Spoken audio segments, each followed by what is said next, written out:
So Prynhawn da pawb, good afternoon all. Some of you may know me, but for those of you who don't, I'm Rhian Rogers. I'm the Commercial Lead for Capability and Leadership within Welsh Government's Commercial and Procurement Directorate.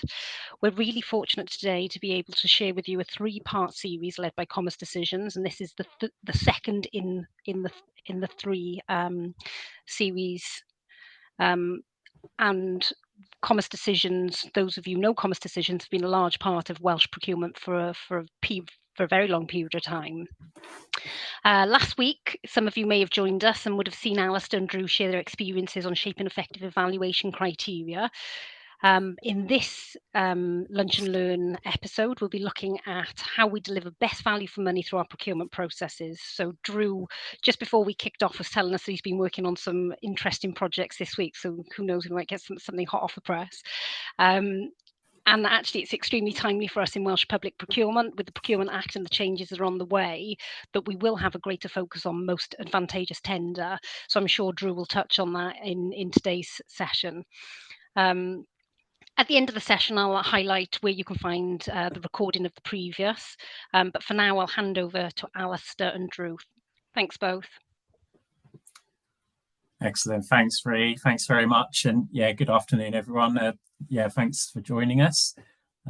Just a short introduction from me. So I think there's an intro slide on the next one, Drew, if you're happy to move on. So yeah, so I'm Alistair. I'm the UK Public Sector Account Manager at Commerce Decisions. I've been with Commerce Decisions since around July 22. On the left there, you'll see the QR code for my LinkedIn profile. So we regularly post updates and some input around best practice in procurement. So feel free to follow us through LinkedIn. So I'm the account manager for around 25 UK government and public sector authorities using Commerce Decisions award evaluation software. As Rhian alludes to, Welsh Government is one of those customers. I'm from a customer success and an account management background, so I've worked in a few kind of software solution companies within the education sector and kind of schools catering providers as well. And that includes lots of universities and local authorities across Wales. So I'm kind of well-travelled and well experienced in working with Welsh customers. I'm really driven by supporting organisations to meet kind of broader strategic aims and objectives through usage of software and professional services. And I'm based out on the Wiltshire-Somerset border just near Bath, where it's very cold today. So I'm trying to keep warm at home. I'm wondering if my house is just a bit cold, but I think we're all a bit chilly here today. So that's me. I'm account manager for the Welsh Government at Commerce Decisions. Thanks, Drew. So just a little bit about Commerce Decisions. So you'll see from the tagline at the top there, we make a difference by helping people around the world benefit from the right procurement decisions being made on important projects. So we support global, high-value, complex strategic procurements. We've been in operation since around 2001. We're part of Harris Computer, which is our parent company, and Harris work with a lot of kind of government, healthcare, public sector and government software providers like ourselves. We've got about 150 years combined evaluation experience within our team. So yeah, a strong team of evaluation design experts that have worked with many projects over the years. But we're quite a small, lean team with the software and the professional services side. There's about 30 of us in total, and we're really kind of proud of our support provision, and we get really strong feedback from our customers around kind of the personable nature of working with our team. Our head office is based in the UK in Oxfordshire, just down the M4. But we've got satellite offices in Australia and Canada, where Drew's dialing in from today. And we're fully accredited Cyber Essentials Plus and ISO accreditation for the award software itself. So a little bit about our history with the Welsh Government. So again, as Rhian alludes, the award evaluation tool has been taken for nearly a good 20 years by the Welsh Government. It's used for evaluation on high-value, complex procurements across the Welsh Government and the Welsh public sector. So I keep quite a keen eye on Sell to Wales and Find a Tender and those kind of platforms to see what projects and notices are being released. So you might even recognise my name from contacting your procurement department. But Award works in conjunction with e-sourcing tools that are already in place. So we're a partner to Jagger, and we've got integration with Jagger. We've also got integration with Atomis, and we also have customers that use us in conjunction with Proactis and SAP Ariba. So Award really specialises in the evaluation phase for complex procurements. But as we're here today, and some of the content that Drew's going to deliver today, we are experts in evaluation design, and that's what our professional services side of the business support major projects on. And we deliver team and individual training. So like the webinar we're delivering today and the content we're delivering today, we can deliver kind of specialist procurement best practice courses for your organisation. And we also deliver Award best practice training in the software itself. So just some of the projects we've supported over the years. So we've got the Felindre Cancer Centre there, and then there's the Cardiff Capital Region Metro, and then with Aberystwyth, I think it was the People's Collection project. And we've actually got a case study around how we supported that project on our website. And then more recently, actually, Adra Housing, which is Housing Association in North Wales, they are running a very high value materials framework project, and they used Award for that. We supported them with the configuration of that project in the system, and they had a really fantastic experience with it because I think they were going to be using spreadsheets. So we were able to introduce them to the tool, and they use some of the licenses through the Welsh Government, and they had a really good experience using Award. So at that point, I think I'm now going to hand over to Drew. Yeah, thanks, Alistair. Hello, everyone. Good afternoon. My name is Drew Schlosser. You might tell from my accent, I'm Canadian, and I'm joining you from Ottawa, Canada, our nation's capital, where it is a dreary day. It's drizzling rain. It's 6 degrees. It's a great day if you're a duck. So I always hate this introducing myself because I feel like I have to try to convince you that I'm worth listening to without doing it in a braggy kind of way. So I'm going to fail miserably, I think. But as Alistair said, same way with me. If you've got a phone and you want to get that out, get your camera going. If you look on that QR code, it'll take you to my LinkedIn page where I deliver tons of content that's all free and really engaging with procurement communities in Canada, in the UK, and around the world. So hit me up. My background, academically, I've got a background in mathematics, computer science, and guided weapon system design. I did 23 years in the Royal Canadian Navy, where I did a bunch of operational stuff, but I also spent a fair amount of my career managing major Crown project, multi-billion-dollar procurements, including Canada's fleet renewal program, the Canadian Surface Combatant Project. But I left the Navy in 2019, and I joined Commerce Decisions. And there, my job title is VP and Director of Professional Services. But what I do every day is I try to help our clients get their best possible outcome. And we do that through configuring our award software and helping them use it, but also designing procurements that really lead to their best possible outcome. Personally, as I said, I live in Ottawa. I love to spend time at the lake. The ice has just come off the lake this week, so I'm hopefully going to be out paddling in my kayak next week in the canoe. And in the winter, my family and I, we cross-country ski. Here we go. If you have questions throughout the presentation, please go ahead and use the Q&A button, and that will take you sort of a little bit of a chat. You can type in your questions there. I'll take all the questions at the end, but as you see questions, go ahead and type them in, or questions come to you. We'll reserve some time at the end. So go ahead and do that. It also gives you some time to sort of formulate them. But what we're going to talk about today is how do we find the balance between value and money, between financial and non-financial aspects. And getting that balance right requires careful consideration of what is value, what is technical value or quality, and what is money. That requires a bit of definition. So what we're going to do is I'm going to define what it is money, what is cost, what is price, how does that all come together in an evaluation? So it's not as simple as it seems to be. And then we're going to talk about how to put that in balance with quality. There's a number of different most advantageous tender MAT methods, as it's called in the UK. Other places it's called different things. I'll use the generic term value for money algorithms or best value algorithms, which is really the mathematical way in which we determine the basis of selection. How do you win the competition mathematically? There's a whole bunch of different methods, but I'm going to pick on 5 methods that I think are the most important to consider. Talk about the pros and cons of those methodologies. So you may be familiar with some of these. They may be ones that you use. They may be ones that you don't use. I'll just introduce that to just get you thinking about how you can combine cost and quality. As Alistair said, it's a huge subject. We do full day courses on this, and I spend most of my days working with clients to do this directly.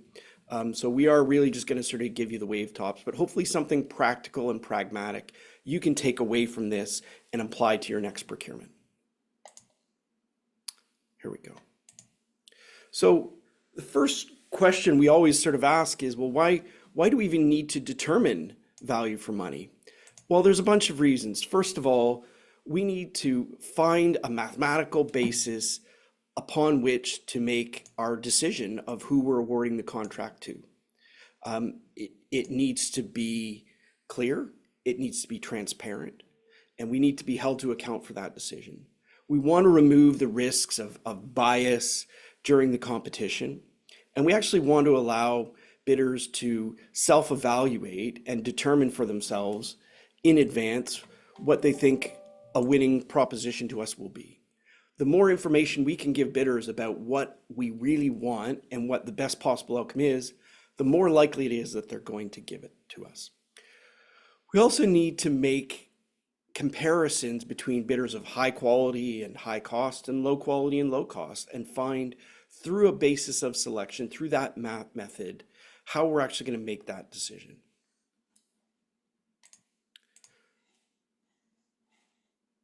So I'll first ask the question of what is value. So I've used the term non-financials because it is generally everything that isn't money. We'll often see the terms, and it varies by jurisdiction, whether this is quality, whether this is technical or capability. I generally use the terms quality or value. And we will give points in a competition to something which may perform better. It's higher, faster, stronger. It can hold more or carry more. If it's a piece of equipment, it's better. It can do something that is beyond our minimum expectations. It may be the quality of things like a service. It may be the credentials of who you're hiring. It may be promised or demonstrated quality of how good is the thing that you're getting. Maybe experience as a proxy for the likelihood of the thing you want being delivered. It may be elements of cost savings or demonstrated ability to control costs or give you cost certainty through the procurement, as opposed to just a lower price at the beginning. Maybe those things which avoid risks. We often see project management as something we want to measure that gives us value, schedule control, certainty in the schedule we're going to get, the ability to collaborate with us or manage the cost and the scope of a project. A supplier's ability to manage subcontractors or their supply chain. It may be things like cybersecurity or resilience to disruption. It may be a whole bunch of things that are really dependent on what it is that you're buying. And I'll use that sort of nerdy term, a tautology. Value is defined as anything we give points to in an evaluation, right? So it's defined as whatever we give points to in evaluation, what actually ever gives us value. And generally, this is the way in which it's calculated. I'm going to show the same thing, the same description of what is value or quality using 4 different sort of methods, right? The math one, I'm a mathematician. I'll probably go to that first definition, which is, the sum of the score in a criteria times the weight of that criteria, and that all adds up. In a tabular format, you see that, you might have 4 criteria and they get a score times the weight, you add all that up, you get 66, whatever it is. Graphically, you see on the right how the weights of those criteria times the score will add up. Or in just simple prose, it's the weighted sum of all of your non-financial rated criteria scores, right? I think it's a really straightforward concept. We've probably made it more complex, but it's the score times the weight, you add those up. Okay? There are other methods in more complex evaluations with multipliers and floors and ceilings and other things, but in the simplest case, it's generally done like this. Okay, so first thing, we always consider the value for money landscape. So, as a mathematician, I'll usually sort of plot things in a graph, and here we might put value or quality on this axis of 0, which is compliant, but a 0 score, up to 100%, which is the maximum possible score they can get. And we might put money along this axis. And forgive me if I may use the words dollars instead of pounds, and that's just a function of my upbringing. But we put pounds from a bottom value up to a top value, and there may be a point above which we're not willing to pay, right? So everything in this box is affordable and acceptable. But obviously we're going to have preferences. So if we had these 2 options given to us, one is super high value and low cost, and the other one is really expensive and poor quality, I think it's really simple which one we're going to. Of course, we want the one that is amazing and cheap. That of course rarely happens. This is more likely what is going to happen, where you have something that is cheap and cheerful, one option that is low quality and low cost, and one that is high quality and high cost. Now, which is the preferable tender in this case? Well, it really depends on what is more important to you and what the mathematics are going to tell us about which one will be selected. And that's sort of the crux of the discussion today, is making sure we get the right formula that privileges our best possible outcome. Okay. So this idea of value for money, I'll define that term to mean, how do we combine the cost and the quality assessments in order to differentiate between the offers that we're given that will select the best possible outcome? And that best possible outcome should be known by you in advance, such that you're clear in advance, if you got 2 tenders, which one you would pick. This isn't driving your procurement to select the one you want, but it's what are the attributes of a winning bid, and you want to know that in advance and communicate that and ensure that those attributes are the ones that are selected in our procurement. Right. I'm now going to talk about evaluating costs. As Rhian mentioned before the call, I've spent this week designing a cost evaluation for a client. And so we're really trying to figure out, well, what does this mean?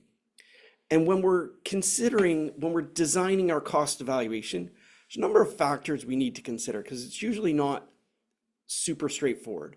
We have to consider the basis of payment. Are we paying them time and materials? Are we paying them a fixed price? Is it cost reimbursable incentive for them? How are we paying them?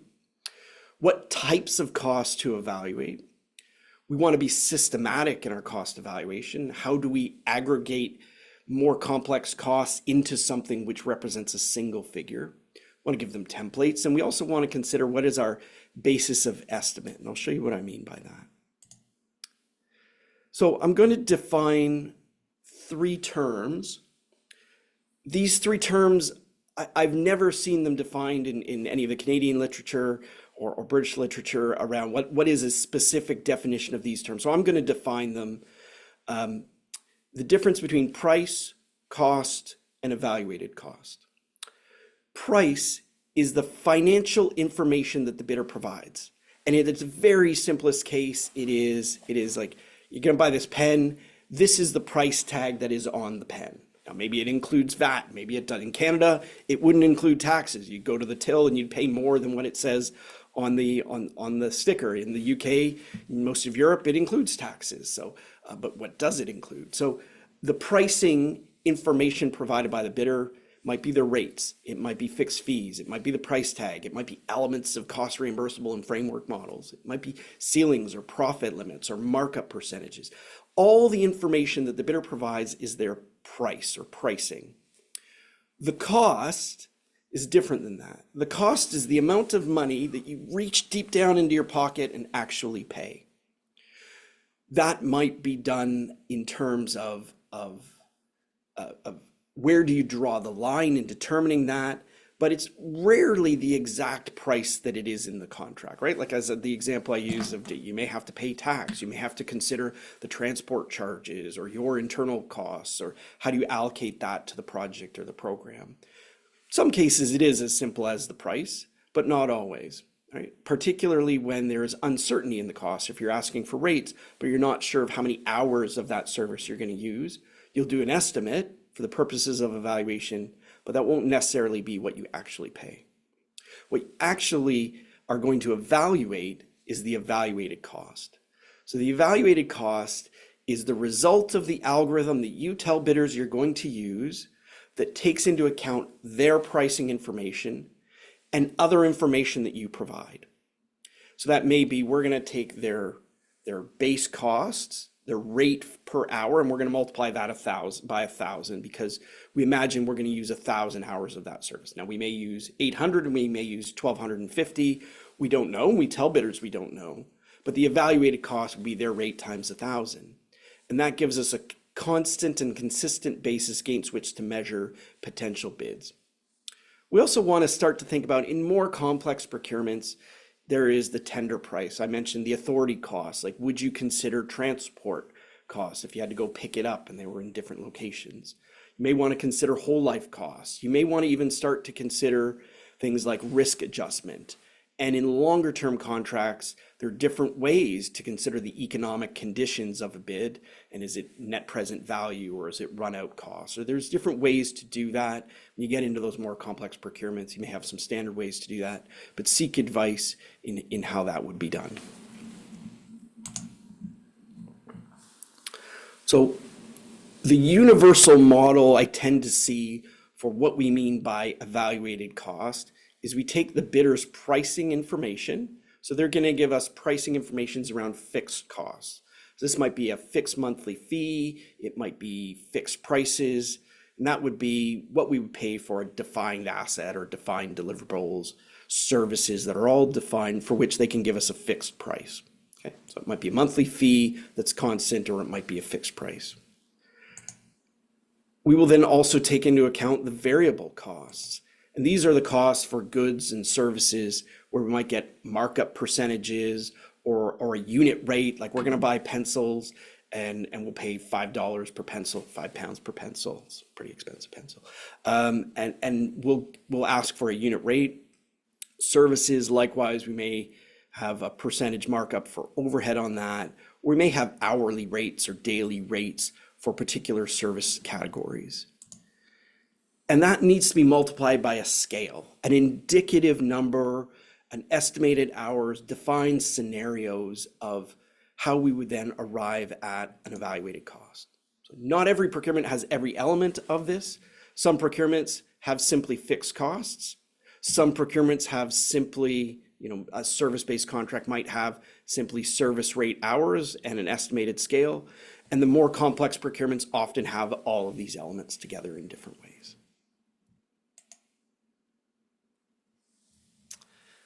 The important thing in that is that you define the algorithm that you're going to use to arrive at that single dollar figure, that pound figure that makes up the evaluated cost.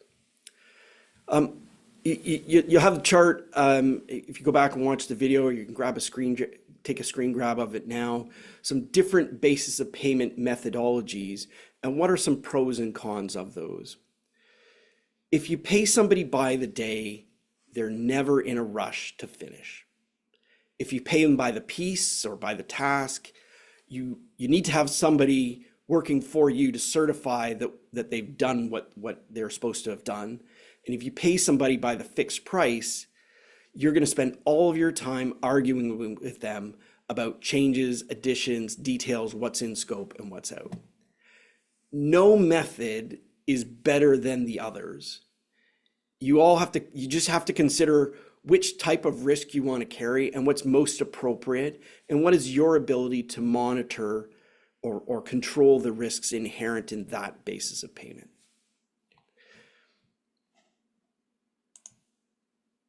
There we go. I'm now going to, so it's a top level view of how you might want to start to think about putting costs together. Now I'm going to start looking at how we put that together with quality. So value for money. There's different, a set of papers put out in 2015, University of Manchester, I believe, looking at all of the different MEAT formulas or MAT formulas or best value algorithms that are used primarily in Europe. 30 or so of them. I'm tracking about a dozen other ones that sort of weren't in that paper. And we put a number of those formulas, not all of them, into our Ward software.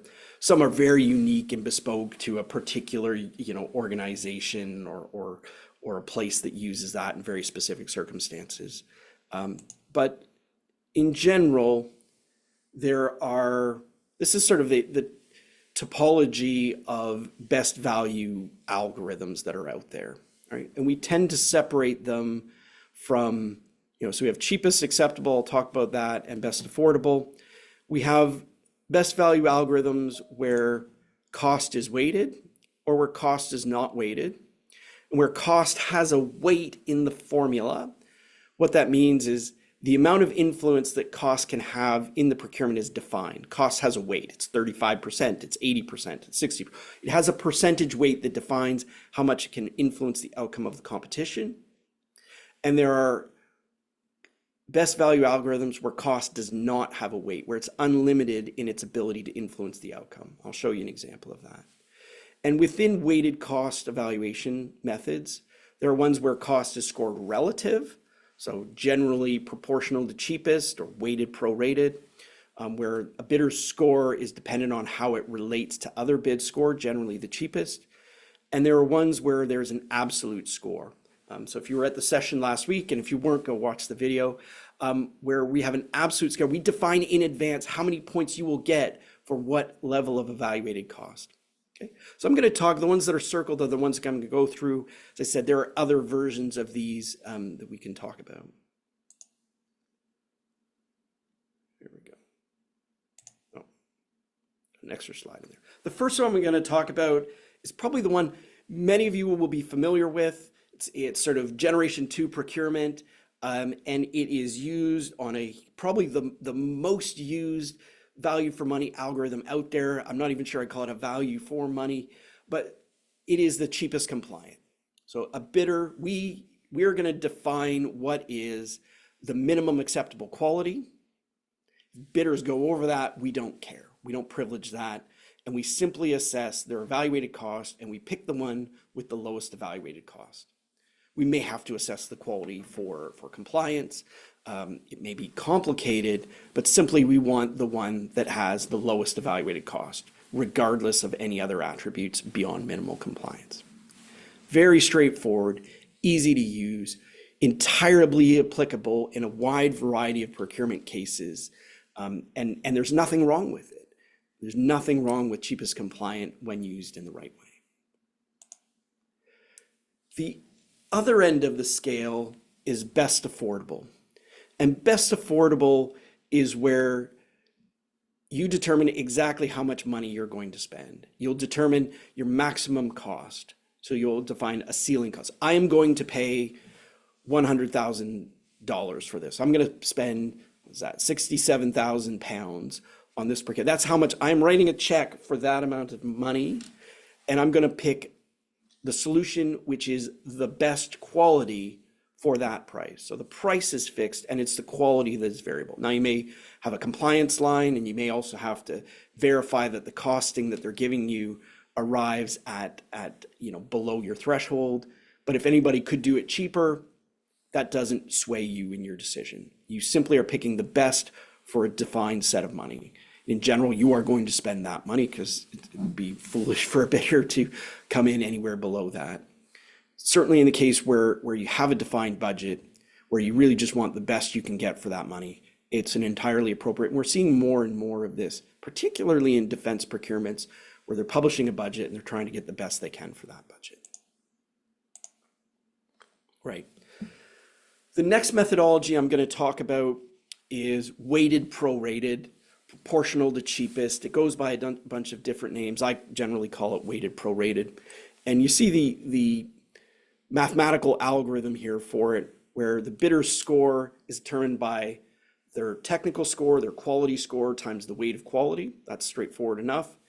And there's a weight of cost, and that their cost score is derived by this algorithm. The cheapest bid divided by their bid. So if you're the cheapest, you get 100%. If you're twice as expensive as the cheapest, you get half the cost points. Okay. Very, very, very commonly used procurement that we see. It is banned in a number of jurisdictions for good reasons, and I'm going to show you why. There's often low competitive pressure for really expensive solutions. If you're 2 times more expensive, you're getting half the cost points. If you're 10 times more expensive, you're getting 1/10. If you're 100 points, like you really aren't losing a lot of points as you get more and more expensive. And it's not that sensitive. It doesn't differentiate well if all the bidders are around the same pricing. The benefit, though, is the only things you have to define your quality scoring mechanisms. You have to do that in all of these cases. But for cost, the only thing you need to determine is the weight of cost, because you let bidders do all the work. All right, so let me show you an example of why this is problematic. Okay, so let's take the case where technical gets 60%, cost gets 40%. This is probably one of the most typical evaluation schemes that I see used regularly. Okay, so imagine we had 3 bids: the red bidder, the green bidder, and the blue bidder. Hey, Rand, do you want to be one of the bidders? Which one do you want to be? What's your favorite color?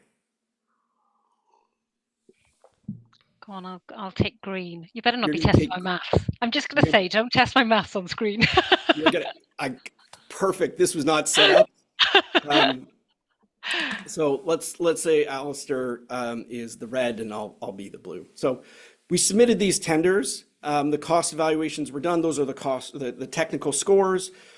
Alistair got 41 out of 60. Ran really good bid, primo, 54 out of 60.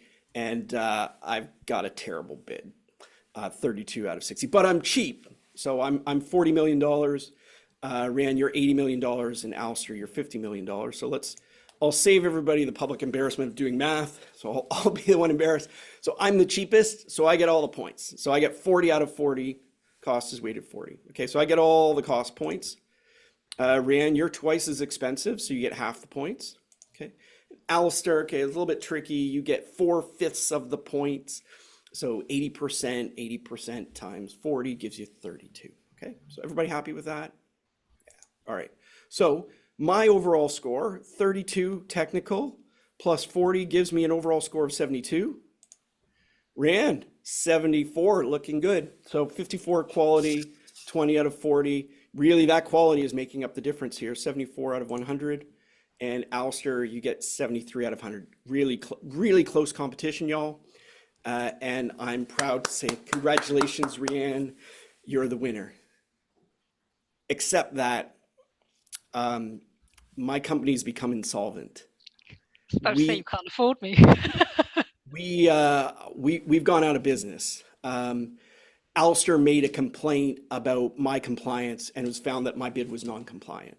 You can imagine 50 different scenarios that result in you've selected a winner, but you haven't signed the contract yet.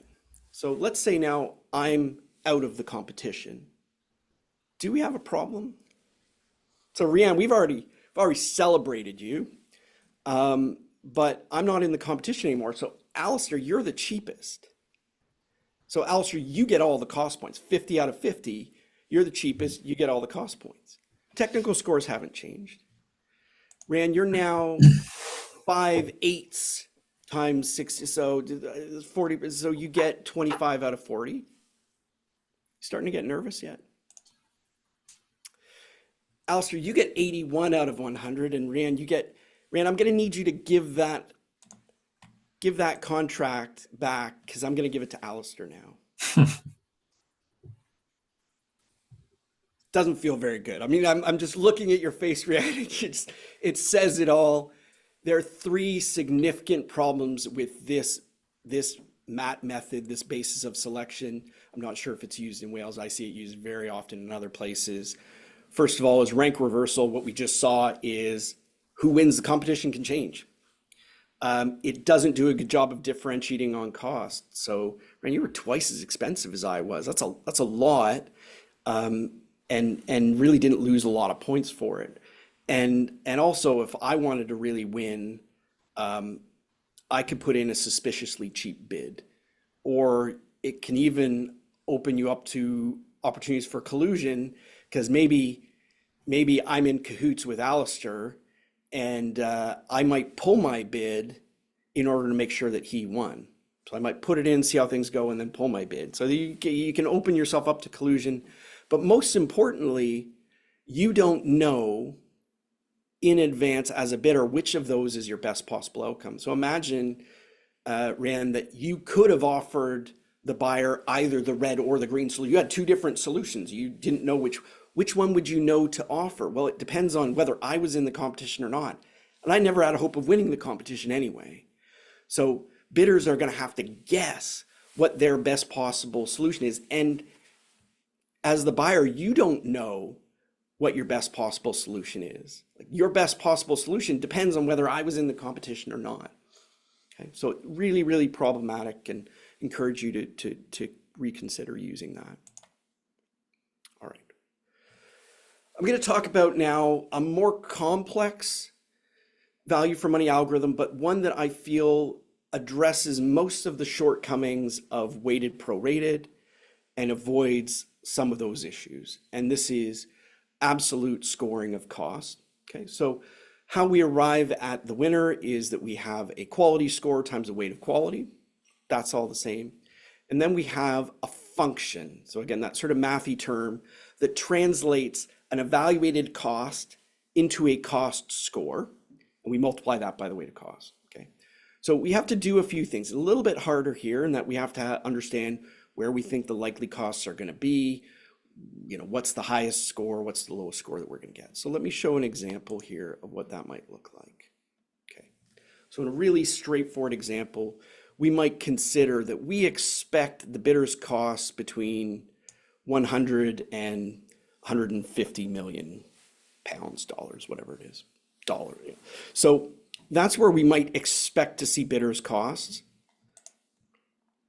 And we're going to define an algorithm that translates those costs into a point, right? So if your bid is 120 million, you are going to score 60%. If your bid is 150 million, you're going to score 30%, right? So this is the zone where we expect bidders' prices to be.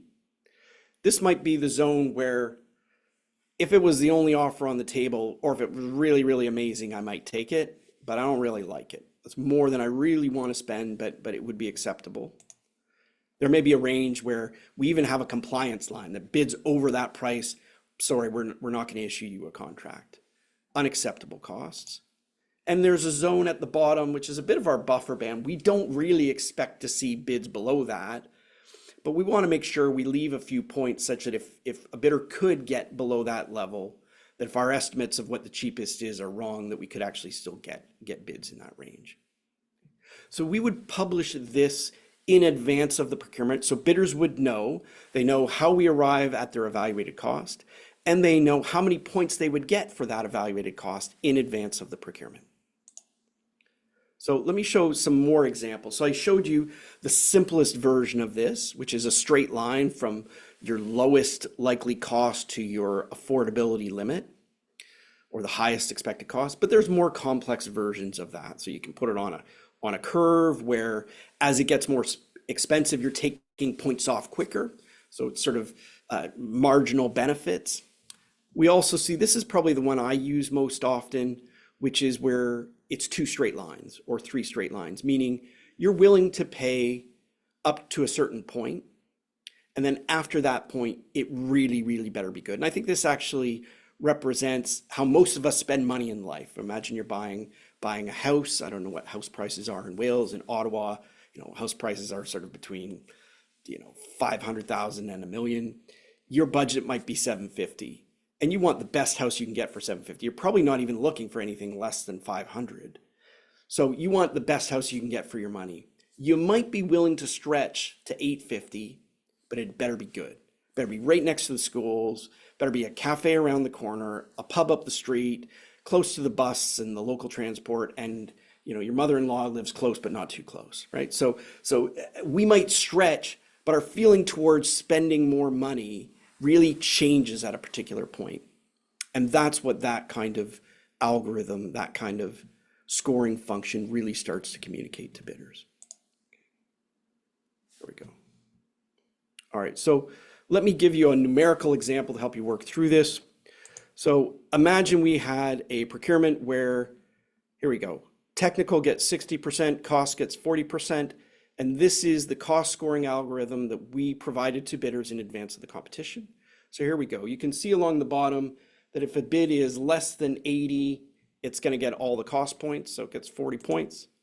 If it's above 180, it gets 0. It may even be non-compliant. And here you go. If you multiply those out by 40, you see that a bidder would be able to get, so if their price was 140, they would get 50, 100, where is that? Sorry, 140, they're going to get 40 points, 4 times 40, 16, so they get 16. So these are overall competition points. You might see then technical, the score going from 0 to 60, right, because it's out of 60%. Here we go. So a bid that's going to score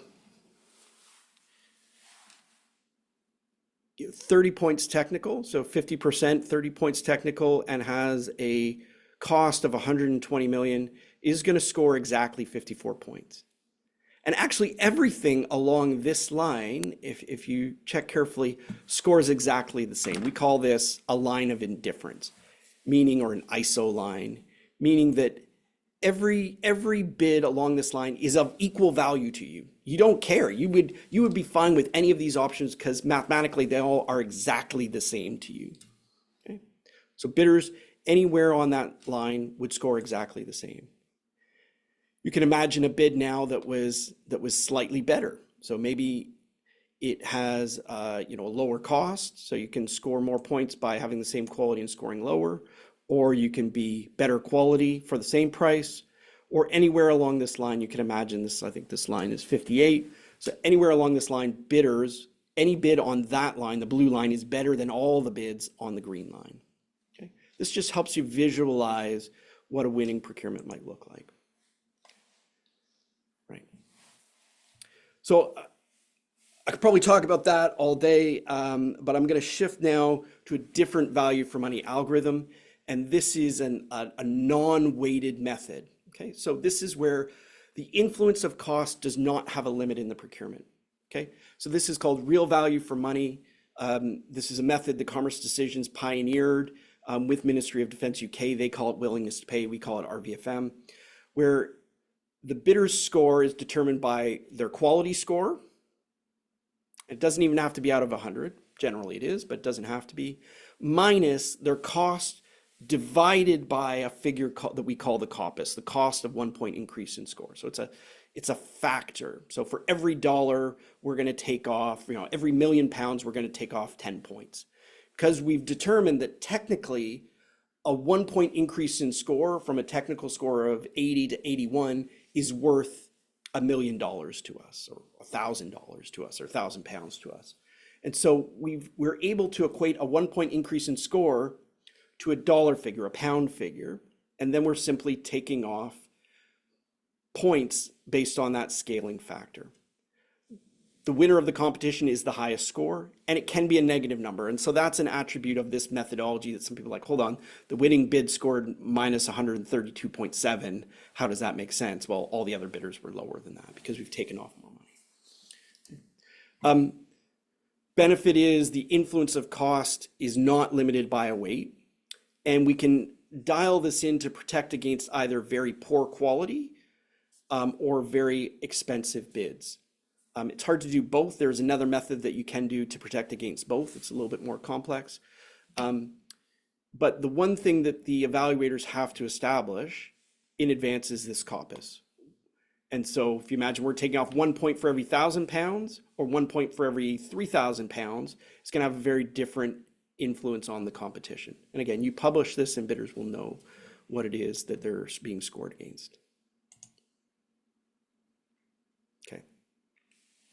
The final thing I'll say is, and I know I'm going back to the previous value for money algorithm, it could be because that's one of my favorites, is before you're going out with your solicitation, it's really important to develop scenarios and to consider testing before you go out. So we may actually develop, there we go, a dozen different potential scenarios. So you may sit down as the evaluation team and say, okay, let's imagine there's, low quality, a moderate quality, a slightly better than average quality, and a really good quality bid, or actually there's 3 quality bids here. So high, medium, and low quality. And then we might pick 4 price points. And that comes out to 12 different potential scenarios. And then you would ask the team, okay, knowing nothing else, in what order would you put these bids if they came in? So imagine a bid that scored 80 technical and had a cost of 80. Pretty easily going to be your first. But now if you had to decide between one that scored 50 technical and was 80 million versus one that's 80 quality and 120 million, which of those two would you pick? Okay, difficult, it's challenging, but you need to do it.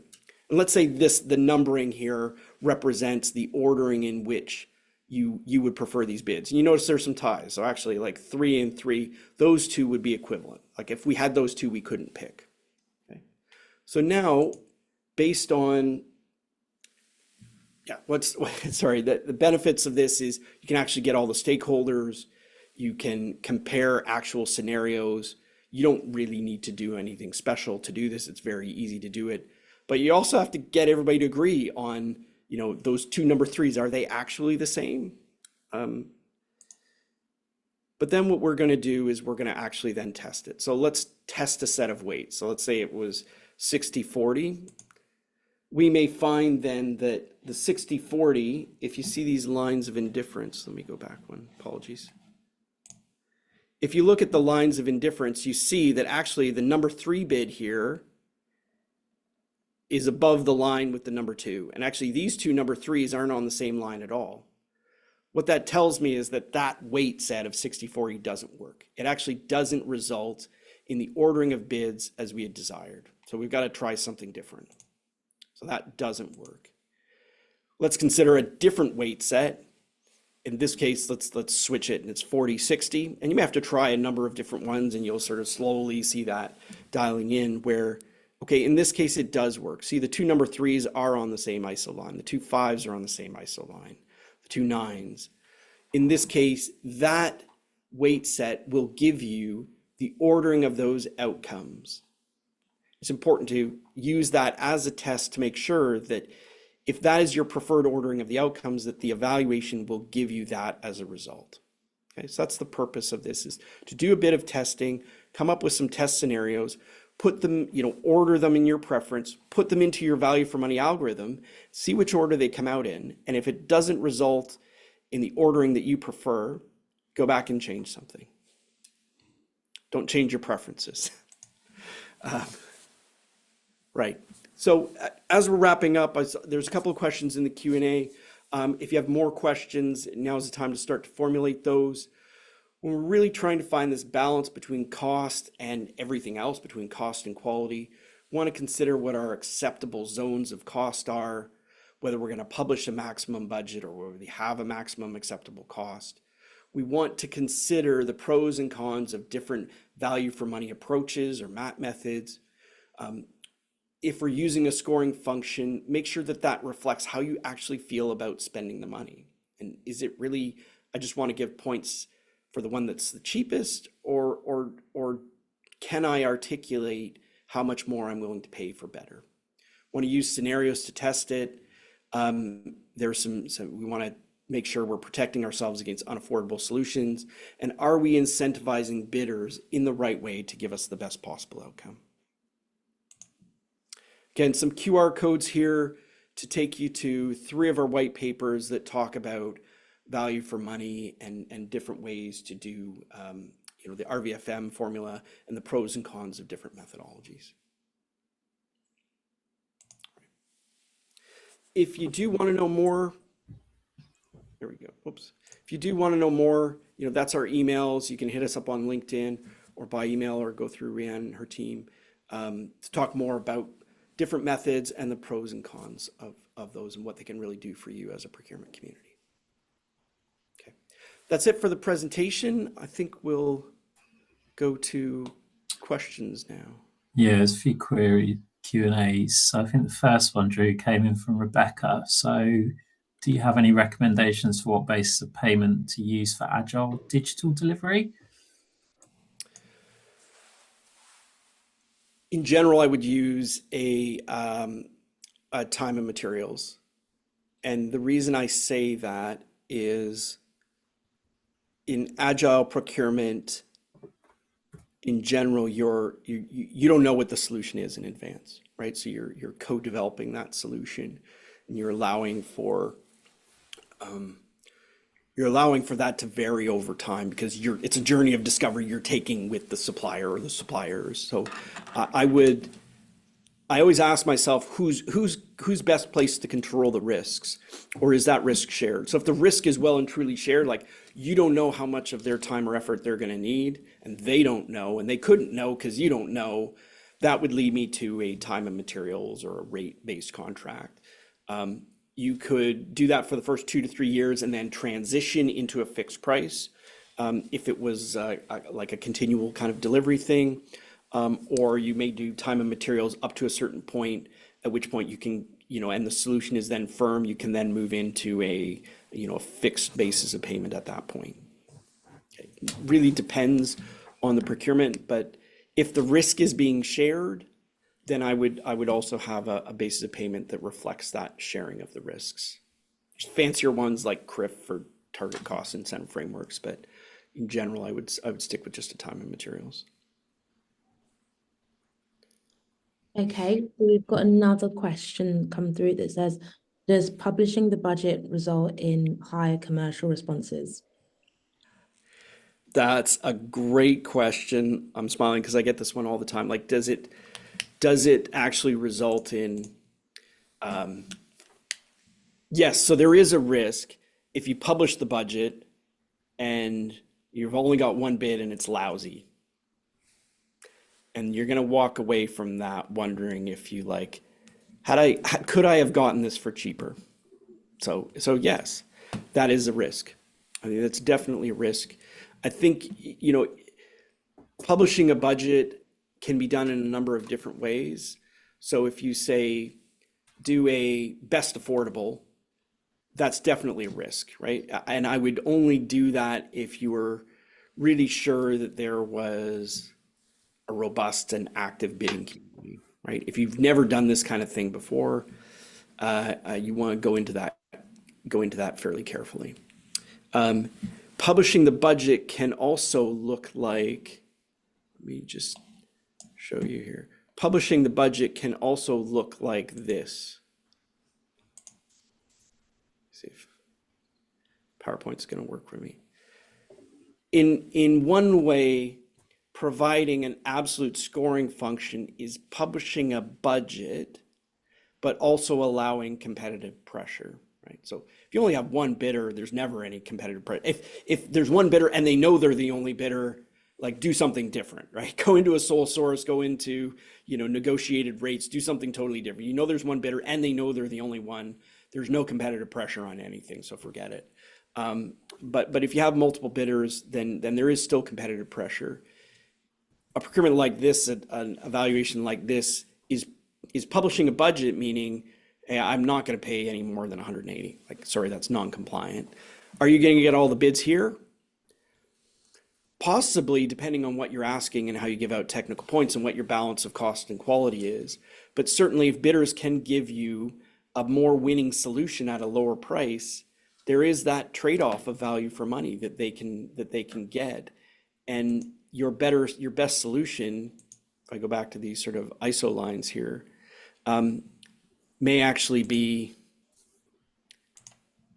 there we go, Teams isn't, here we go. So your best possible solution may actually be cheaper. So they can actually win more points by being cheaper. There we go. Okay, so does publishing the budget result in higher prices in your bid? It can, if not done right, but not necessarily. I think what it gives, if you're publishing how you're giving away points for different costs, bidders know what the best possible outcome is for you, and they can actually give you what you want. Great, thanks, Drew. I think the last question was from Rebecca again, but is it to go back to the slide of the QR codes?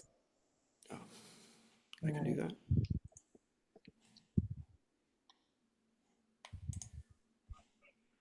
There we go.